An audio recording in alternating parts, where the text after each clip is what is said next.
Hello everyone, how are you doing? This is MD Tech here with another quick tutorial. In today's tutorial, I'm going to show you guys how to resolve if Windows seems to be hibernating instead of fully shutting down when you press the power off button on your computer. So this should hopefully be a pretty straightforward tutorial, guys, and without further ado, let's go ahead and jump straight into it. So we're going to start off by opening up the Start menu, type in Control Panel. Best result should go back with Control Panel, so go ahead and left click on that. Select the View By up in the top right and select the large icons. And then you want to select power options from this list. Select where it says choose what the power button does on the left side here.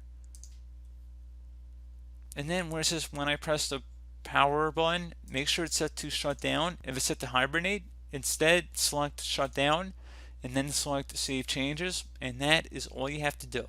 So pretty straightforward process, guys. Do hope I was able to help you out, and I do look forward to catching you all in the next tutorial. Goodbye.